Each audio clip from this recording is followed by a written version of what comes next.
All right, diving in today, folks, we've got a stack of declassified documents, and they all circle around one huge event, the JFK assassination. Still sparks so many questions, doesn't it? Absolutely, and we get it. You want clarity. What's actually in these papers? What do they tell us, if anything, about what happened in Dallas? Exactly. So let's cut through the noise. We're sticking purely to what's right here in these documents. No speculation, no outside info, just the facts as we find them. Ready to get started? Absolutely. Let's jump into the first one. It's titled DDO Notice NO 11462 Organization, dated September 29th, 1976. Gives us a window into the CIA, right? Yeah, this one's all about how the Director of Operations, the DDO, was structured over a decade after the assassination, though, so keep that in mind. Right. So what stands out to you in this DDO overview? It's pretty detailed. Lays out who did what within the DDO. You've got all these staff offices, senior review officers, the special assistant for external oversight, a whole DDO duty office. Then there's the functional side. Career management staff, central cover staff, covert action staff, counterintelligence, information services, international activities. A lot going on. Wow. Yeah, a whole web of different groups there. And that's not all. It breaks down the operating divisions, too, by geographical area and by their function. They even included a nice little chart, figure 1, to make it all visual. Okay, so a snapshot of the CIA machine in the mid-70s. But how does this 76 org chart relate to JFK's assassination back in '63? Honestly, it probably doesn't. The big thing here is the time gap. More than a decade. This document shows us the CIA structure later in the Cold War, but it doesn't touch on the events of November '63 or the investigations right after. Got it. So interesting for context, but not directly related to our core question. Let's move to the next document, then. It's a secret memorandum from staff to director, dated November 14th, 1977. And this one does mention assassinations, plural. What's the key takeaway here? This memo is about the U.S. House of Representatives Select Committee on Assassinations, the HSCA, still going strong in '77, still investigating both President Kennedy and Dr. Martin Luther King Jr.'s assassinations. And they were looking into a lot, including some stuff overseas. Overseas? Like where? Well, this memo focuses on their interest in James Earl Ray, King's assassin. They were looking into his activities in Portugal, the UK, and get this, Mexico. Mexico, huh? As in the same Mexico Lee Harvey Oswald visited before Dallas? Exactly. Now, the memo doesn't explicitly link those two investigations, the JFK and MLK ones, but it does say the HSCA was looking into both at this time, and they were digging into Mexico regarding Ray. Makes you think. Absolutely, it does. What else is in this memo? It mentions the HSCA's chief counsel, G. Robert Blakey. Seems he was keen on working with the Portuguese police, wanted access to their files, maybe interview some witnesses. All about Ray, of course. So how did the CIA respond to all this? Did they cooperate with the HSCA? Oh, yeah. The memo stresses full cooperation. They even call out specific event stations, likely the ones with the info relevant to the HSCA's inquiries, telling them, help these guys out, give them access to your records, of course, with some redacting first, naturally. Makes sense. Sensitive stuff. Exactly. But the point is, even more than a decade later, JFK's assassination was still under the microscope, and the CIA was told to play ball with the investigation. Interesting. All right, moving on to a secret message dated November 9, 1977. Subject line mentions V, which we can't disclose, but it does bring up George de Mohrenschildt. Now, he's a name familiar to anyone who's dug into the JFK story, right? Definitely. De Mohrenschildt was connected to Lee Harvey Oswald in the lead-up to the assassination. Remind us about that connection. Well, they knew each other, not just casually either.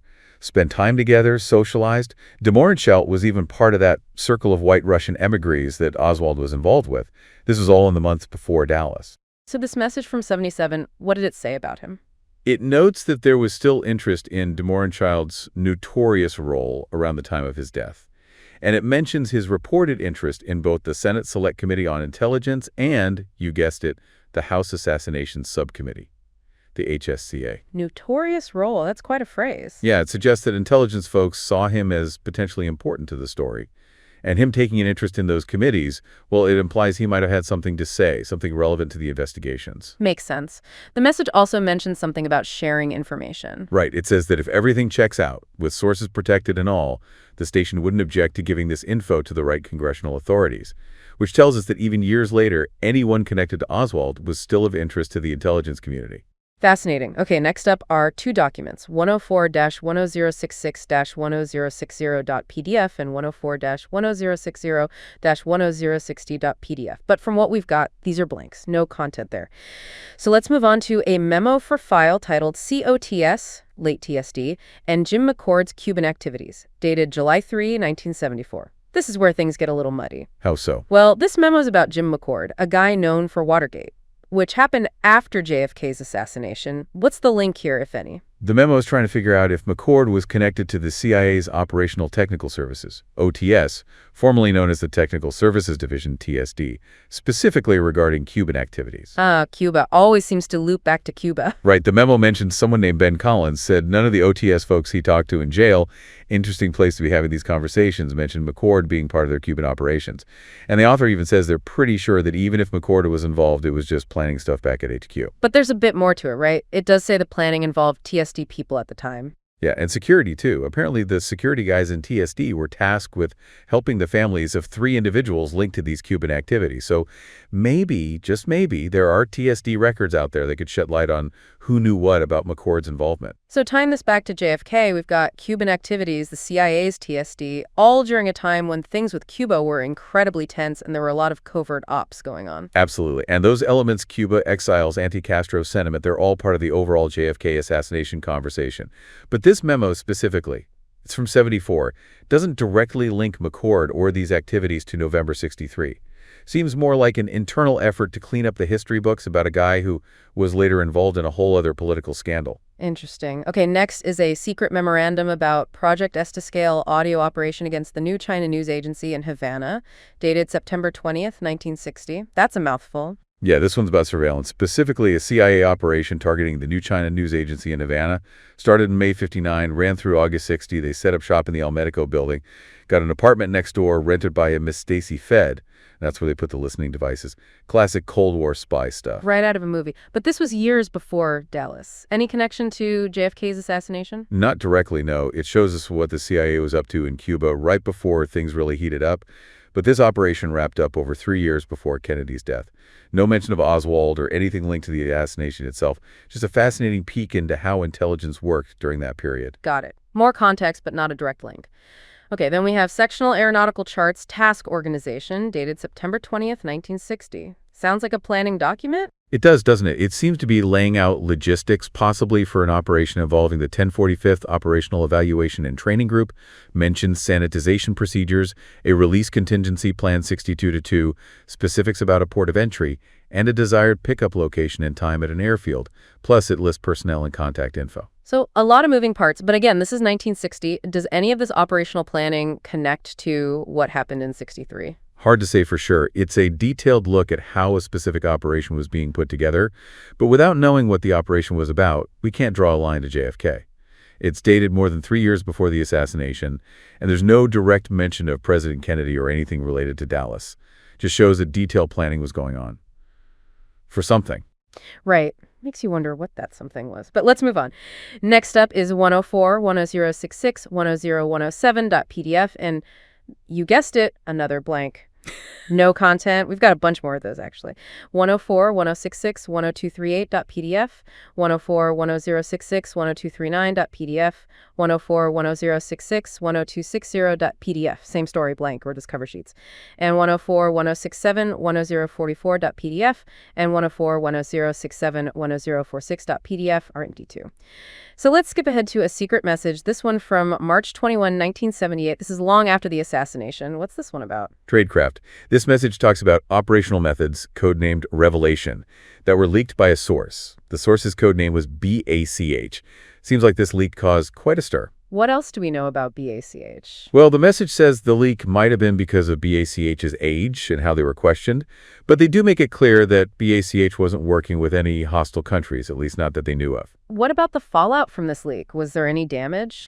They mentioned possible farm-to-liaison operations and that things were politically sensitive with the Mexican government. Apparently, Mexico usually let the CIA do its thing, but only if it didn't make them look bad or put them at risk. So the CIA was walking a tightrope in Mexico. Pretty much. The message even mentions that if BACH's info got out, it could embarrass President López Portillo, and that could strain U.S.-Mexico relations. Wow, high stakes. Definitely. But even with all this, they say their security in Mexico was still intact, and the sources they had there were still on board. That's good, I guess. At least some good news. Yeah. Oh, and they thought an NBC program was going to use this leak for propaganda to basically highlight the CIA's presence in Mexico even more. So a tricky situation all around. But this is all about compromised ops in Mexico more than a decade after JFK's assassination. Does it have any real connection to what happened in '63? Not really. It's a reminder that Mexico was a key area for the CIA, and Oswald's visit there before Dallas adds another layer of intrigue. But this particular message doesn't directly tie to the events of November '63. All right, next up, two more blanks, 104-10068, 10142.pdf, and 104-10068, 10164.pdf. Let's move on to 104-10068, 10172.pdf, a secret message from December 22, 1972. Back to Mexico City again, it seems. Yeah, this one's about a group called Federación Interamericana de Organizaciones de Periodistas Profesionales. FIOP for short. They were having their second regional seminar in Mexico City back in November '72. And the CIA was interested in this journalist group. Why? The message straight up calls FIOP a Kubark-influenced organization. Kubark, as you might know, was a CIA term often used for covert stuff. Interesting. And they were keeping tabs on FIOP's people. The Inter-American rep in Panama, the co-chairman in Washington. Both of them, the message says, were CIA cover associates. So the CIA had their hooks in this organization. What were they after? They wanted info on the folks attending this seminar, specifically those from the Colegio Nacional de Periodistas de la República de Cuba, the Cuban exile journalist group. The message asks for background checks on these guys, especially anything that could shed light on what they might do at the seminar. Okay, so we've got the CIA active in Mexico City years after JFK's assassination, and they're focused on journalists, and of course journalists were all over the JFK story. Is there a connection here? Well, we know Oswald went to Mexico City before Dallas. His interactions at the Cuban and Soviet embassies are a big part of the puzzle. This document shows us that almost a decade later, the CIA was still working in Mexico City, using front groups, gathering intel. But it doesn't directly tie to Oswald or the assassination itself. Just adds another layer to the story. Makes you think about what else might be out there. All right, two more blanks to get through. 104-10469, 10477.pdf, and 104-10469, 104-120.pdf. Then it's on to 104-169, 169, 104-120.pdf, a secret-sensitive memorandum from August 31, 1962, titled Cuban Refugee Group. We're back in '62 now, the year before Dallas, and the Cuban connection is back in play. Yeah, 1962, tensions with Cuba were running high, lots of anti-Castro feelings brewing. This memo talks about two Cuban refugee groups in Cleveland, Ohio. What were these groups up to? One was small, seemed legit, but the other, also a smaller group, was more interesting. They were setting up reception centers, collecting names, organizing. Their goal, to get medical supplies, ammo, and even people to Cuba. Sounds like they were gearing up for something big. Right. And the memo asks for a quick check on this group, says the special group in Washington was interested. The special group, that sounds pretty important. So the CIA was watching these potential anti-Castro activities within the U.S. Does this link to the JFK assassination in any way? It fits into the bigger picture. We know there were Cuban exiles involved in various plots and actions against Castro, and some theories link those activities to JFK's assassination. But this memo, while it shows the CIA was focused on these groups, doesn't mention Oswald or anyone directly tied to the assassination. Interesting. Okay, moving along, we've got a secret message from July 30th, 1966, with specific information concerning Item A. Sounds like we're getting a profile of someone. We are. This document paints a pretty detailed picture of Item A. Late 30s, about 6 feet tall, well-built, light brown hair, speaks English well but with a slight Spanish accent. Claims to be the U.S. citizen, born in New York, even says he has a sister in Key West. Interesting. And he gets even more detail. He says he knows American customs really well, has a huge library, reads all the time, seems very calm. Sounds like quite the character. What else do we know about him? He claims he was sent to a German concentration camp during World War II because his dad supposedly supported Franco. Spent years in different camps, even says he was involved in intelligence work. At the time of this document, he claimed to be a political advisor for operations in the Atlantic, said he had tons of money for propaganda and swaying the opposition. Wow, this guy known around. Any opinions on the Vietnam War? Actually, yeah. He didn't like how Ngo Dinh Diem's brother was involved in the war, called it a disgrace. And he even claimed to have helped the U.S. and South Vietnamese militaries with their programs in the Mekong Delta. This guy sounds like he was involved in all sorts of Cold War hotspots. Does any of this connect to JFK's assassination? It's hard to say. This document doesn't mention the assassination directly, but it does give us a look at the kind of shadowy figures operating in that world of Cold War intrigue. Political advisors, propaganda, covert ops, all part of that backdrop. But without a specific link to Oswald or the events in Dallas, we can't say for sure. All right, next up is a memo from July 13th, 1962, from the chief of the Miami field office. It's about Gordon Cooper and Associates. Not the astronaut, I'm guessing. No, definitely not the astronaut.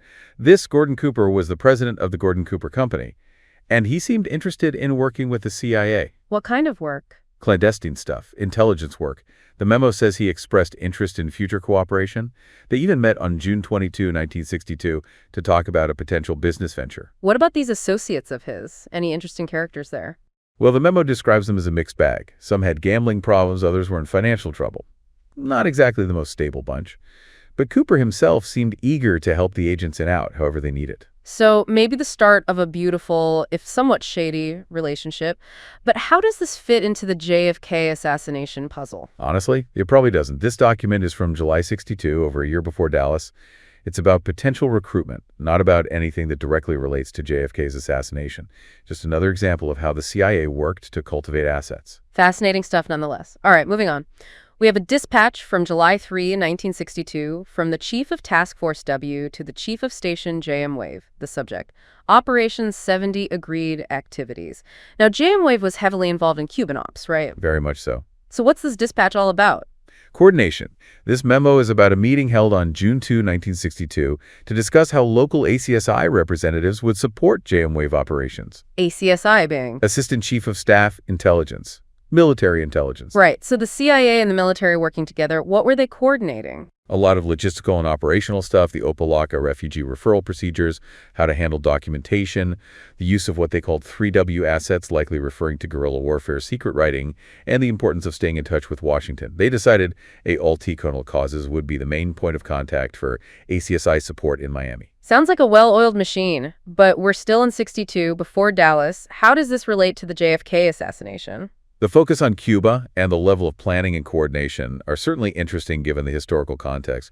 But this memo isn't directly mentioned President Kennedy or anything about the assassination. It's more about the inner workings of those Cuban operations. Got it. Another piece of the puzzle, but not the missing piece. Okay, next is a memo from May 5, 1965, referencing an earlier memo about the Information Council of the Americas, or INCA, in New Orleans. Now, we know Oswald spent time in New Orleans. Could this be a connection? This memo identifies INCA, located at 620 Gravier Street in New Orleans, as a source of information about the radio broadcasting industry in Latin America. Their focus was anti-communist propaganda, specifically through their Truth Tapes program. Truth Tapes, huh? Sounds like they had an agenda. They did. And the memo says they were cooperating with the CIA, providing lists of radio stations in Latin America that were broadcasting these tapes. The memo also mentions Edward Scannell Butler, Inca's executive vice president and staff director. He was their main contact. Okay, so we've got an anti-communist group operating in New Orleans, a city where Oswald, who was pro-Castro, also spent time. That can't be a coincidence, right? Well, it's an interesting point, but remember, this memo is from May 1965, after the assassination. It doesn't connect Inca to Oswald or the events of 63. It just gives us a snapshot of what they were doing after the fact. All right, moving on. Next up is a memo from March 9th, 1968, from Douglas J. Freepain to the COS in Mexico City. It's a status report project, likely Limixi, for February 1968. More Mexico City intrigue, it seems. It does seem that way, doesn't it? This project was all about influencing Mexican politics. They published and distributed 5,000 copies of a monthly news bulletin for the PRI, the main political party in Mexico. The bulletin had articles about the party's national convention, the new President Diaz Ordaz, and labor issues. So the CIA was trying to shape the narrative in Mexico. You could say that. They also worked to cultivate relationships with PRI officials, helped them get media coverage, and even gave them financial support. Wow, quite the operation. We know Oswald visited Mexico City before the assassination. Does this project tie into that at all? It's tempting to connect the dots, but there's nothing in this document that directly links this project to Oswald or November 63. It just shows that the CIA was active in Mexican politics years after the assassination. Okay, getting closer to the date of the assassination now, we've got a dispatch from July 11, 1963, just a few months before Dallas. It's from the Chief of Station, JM Wave, and it's about a review and analysis of M-Fauna operation. Ah, EM-Fauna. This is a big one. It involved a Cuban agent, AM-Fauna 1, who was recruited and trained by the U.S. They were living legally in Havana and providing a ton of intel. A spy in Castro's backyard. What kind of information were they getting? The dispatch covers a lot. The agent's background, how they were recruited, their operational security, the network of sub-agents they were running. It even talks about their communication methods, the use of cutouts, and the potential risks involved. Sounds like they were deep undercover. So a major intelligence operation inside Cuba just months before JFK's assassination. Any direct connection? It's certainly part of the broader context. The Cold War was at its peak. Tensions with Cuba were through a roof, and the CIA was actively trying to get information about Castro's regime. But this specific dispatch doesn't mention Oswald or any plots against Kennedy. Got it. Important for context, but not a smoking gun. All right, next is secret report number S1053 from August 6, 1961. This one's about the International Institute for Peace. This report is based on information from Israeli sources. It lists people from all over Latin America who signed a letter to Maki leaders in Israel back in February 61. Maki. The Israeli Communist Party. The letter was calling for a conference in Mexico, focused on national sovereignty, economic emancipation, and peace. Sounds like a gathering of left-leaning folks. It does. The report lists names and affiliations, people from Argentina, Brazil, Chile, Colombia, Cuba, Honduras, Mexico, Peru, Puerto Rico, and El Salvador. A real mix of political, academic, and labor figures. Okay, so this is about political networking in Latin America, including Cuba and Mexico, a couple of years before JFK's assassination. Any connection to Dallas? Not that we can see. It shows us the political landscape of the time, who was connected to whom, what kind of activities were going on. But it predates the assassination by quite a bit, and there are no names here that are directly linked to the events of November 63. All right, we're jumping way back in time now to a sensitive security information message from January 18, 1952. This is over a decade before Dallas. This one's a bit cryptic. It's about a request to contact the Research Institute of America, or RIA, regarding a cover case for someone called Rose. The message says that Leo Chern and Carl Hopgaard had been given covert operational clearance. It also mentions Akon, who was an economic analyst focused on Italy. They thought using RIA as a cover would explain why Akon left the Economic Cooperation Administration. Sounds like they were setting up a fake identity for this Akon guy, but what does this have to do with JFK? Honestly, probably nothing. It's interesting because it introduces Leo Chern, who pops up in later documents, and it shows us how the CIA created cover identities back in the early 50s. But this is all happening way before the assassination, and there's no direct link to JFK or anyone involved in his death. All right, next we have a whole series of documents from 104-171.pdf to 104-171.pdf spanning from 1952 to 1956, all related to Case 9145 and Leo Chern and the Research Institute of America. So it seems like Chern and the CIA had an ongoing relationship. They did. This batch of documents, mostly memos, cables, and routing slips, details how they worked together to provide cover for CIA agents. What kind of cover? Non-official cover. Basically making it look like agents were working for a regular organization, not the CIA. In this case, the Research Institute of America. The documents mention a few people, Mr. Rose, Mr. Akansi, also called Akon, Mr. Millard, and Mr. Travis. They were all involved in setting up this arrangement with Chern. So the CIA was using Chern and his institute as a front for their operations. Pretty clever, but we're still in the 50s here. Any connection to JFK's assassination? Unfortunately, no. These documents show how the CIA operated during the Cold War, how they used cover identities, how they worked with people outside the agency. But they're all from well before 1963, and there's nothing here that ties them to the events in Dallas. Okay, moving on. We have a secret routing and record sheet from September 20th, 1968. This seems to be about internal procedures. Yeah, it's just a routing slip. It shows how a B memo about the activities of Dale Smith was moved around within the CIA and then sent to the FBI. Any clues about who Dale Smith was or what he was up to? Not in this document. It's just a record of the memo's journey from one desk to another. Okay, so nothing directly related to the JFK assassination there. Next is a secret memorandum from May 21, 1971, about Americans attending the World Peace Council conference in Budapest, Hungary. This memo is a list of Americans who went to that conference in May 71. It also mentions what groups they were with or what they talked about at the conference. Topics like European peace and security, the war in Indochina, the Middle East, discrimination and disarmament. So the CIA was keeping tabs on Americans involved in the peace movement during the Vietnam War. It seems that way, yeah. But we're talking about 1971, years after JFK's assassination. Any connection? None that we can see. This document focuses on a specific event in a different time period and doesn't relate to the assassination or the people involved. All right, next is another memo, this one from December 29, 1970. It's about plans for a national anti-war conference in Sydney, Australia, and a third national moratorium planned for April 1971. This memo outlines the plans for those events. It also includes a partial list of people who were invited, big names in the anti-war movement, civil rights activists, academics, and others. Clearly focused on the anti-war movement during the Vietnam War. Any link to the JFK assassination? Not at all. This is about a completely different issue in a different part of the world happening years after Dallas. Okay, last one. It's a secret Tribat dispatch from April 30th, 1971 with the subject Rabatmi Kurban Chaos Vita May Gainer 201-867508. Looks like we're ending with another individual profile. We are. This dispatch is about Vita Mae Gaynor, an American woman living in Tanzania. She worked as an assistant to the deputy chief accountant for the Tanzania National Development Corporation. Sounds like a pretty normal job. Anything interesting about her? Well, the dispatch says she was politically active. She'd been involved in civil rights demonstrations in the U.S. and even went to Coretta Scott King's funeral. It also mentions that she knew people who were teaching African Americans how to use rifles. Wow, that's a bit unexpected, but we're still in 71 here, long after JFK's assassination. Any connection? Not really. While it's interesting that she was involved in the civil rights movement, a movement that President Kennedy supported, this document doesn't link her to the assassination in any way. All right, well, we've made it through the whole stack of documents. Quite a journey, lots of CIA activity, lots of intrigue, but not a lot of direct connections to JFK's assassination. Exactly. So what's the takeaway from all this? We've got documents from before the assassination, documents from after, documents about Cuba, Mexico, cover identities, propaganda, and even peace movements. But nothing that definitively answers our core question. What happened in Dallas? That's right. Most of these documents are just pieces of a much larger puzzle. They give us glimpses into the world of intelligence, the Cold War, the political landscape at the time, but they don't provide a clear answer about JFK's assassination. But maybe that's the point. Maybe the absence of a single answer in these documents tells us something in itself. Maybe it highlights the complexity of the event, the many layers of history and politics involved. I think that's a great point. It reminds us that we can't always find simple answers to complex questions. Sometimes the search for truth leads us down many paths, and we have to piece together the information ourselves. And sometimes, even with all the pieces, the picture remains unclear. But the search itself can be illuminating.